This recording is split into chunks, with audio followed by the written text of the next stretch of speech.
सभी भाई बहनों को मेरा प्रणाम।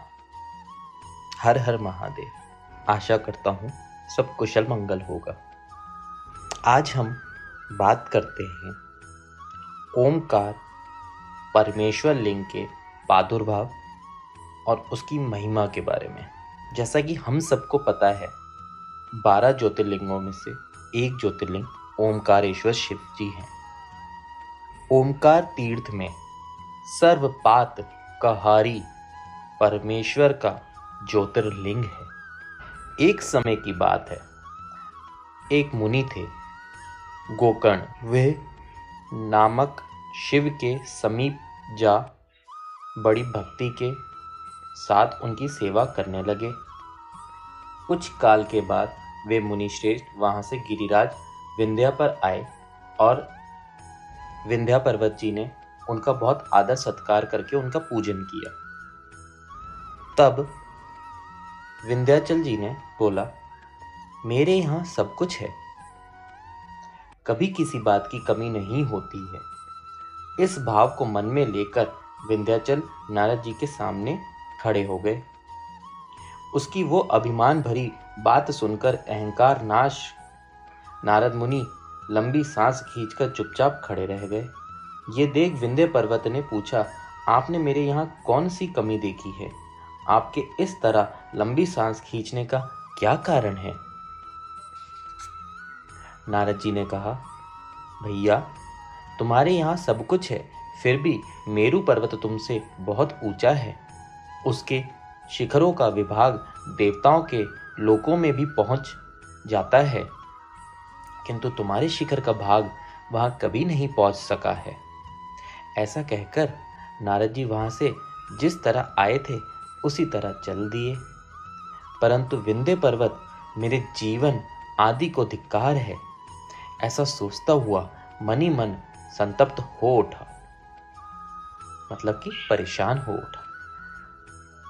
तो उसने सोचा, अब मैं विश्वनाथ भगवान शंभू की आराधना पूर्वक तपस्या करूंगा। ऐसा हार्दिक निश्चय करके वो भगवान शंकर की शरण में गया। तदंतर जहां साक्षात ओमकार की स्थिति है, वहां प्रसन्नता पूर्वक जाकर उसने शिव की पार्थिव मूर्ति बनाई और 6 मास तक निरंतर शंभू की आराधना करके शिव के ध्यान में तत्पर हो वो अपनी तपस्या के स्थान से हिला तक नहीं। विंध्याचल की ऐसी तपस्या देखकर पार्वती पति प्रसन्न हो गए। उन्होंने विंध्याचल को अपना वो स्वरूप दिखाया जो योगियों के लिए भी दुर्लभ है। वे प्रसन्न हो उस समय उससे बोले, हे विंध्य, तुम मनोवांछित वर मांगो। मैं भक्तों को अभीष्ट वर देने वाला हूँ और तुम्हारी तपस्या से प्रसन्न हुआ हूँ। विंध्याचल राज बोले, हे देवेश्वर शंभुनाथ, आप सदा ही भक्त वत्सल हैं। यदि आप मुझ पर प्रसन्न हैं तो मुझे वो अभिष्ट बुद्धि प्रदान कीजिए जो अपने कार्य को सिद्ध करने वाली हो। भगवान शंभु ने उसे वो उत्तम वर दे दिया और कहा, पर्वतराज, तुम जैसा चाहो वैसा करो। इसी समय देवता तथा निर्मल अंतकरण वाले ऋषि वहां आए और शंकर जी की पूजा करके बोले, प्रभु, आप यहाँ स्थिर रूप से निवास करें। देवताओं की यह बात सुनकर परमेश्वर शिव प्रसन्न हो गए और लोगों को सुख देने के लिए उन्होंने वैसा ही किया। वहां जो एक ही ओमकार लिंग था वो 2 स्वरूपों में विभक्त हो गया। प्रणव में जो सदाशिव थे वे ओमकार नाम से विख्यात हुए और पार्थिव मूर्ति में जो शिव ज्योति प्रतिष्ठित हुई उसकी परमेश्वर संज्ञा हुई। इस प्रकार ओमकार और परमेश्वर ये दोनों शिवलिंग भक्तों को अभीष्ट फल प्रदान करने वाले हैं।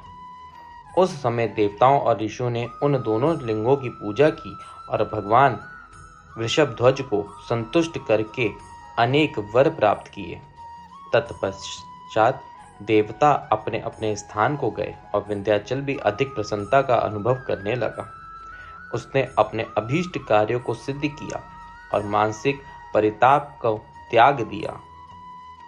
जो पुरुष इस प्रकार भगवान शंकर का पूजन करता है वो माता के गर्भ में फिर नहीं आता और अपने अभीष्ट फल को प्राप्त कर लेता है, इसमें संशय नहीं है। इसीलिए कहा गया है, जो भी एक बार ओमकारेश्वर शिव जी के दर्शन कर लेता है वो कभी भी फिर से गर्भ में नहीं आता, उसको सीधे श्री शिव जी के चरणों में स्थान मिलता है। बोलो ओमकारेश्वर महादेव जी की जय।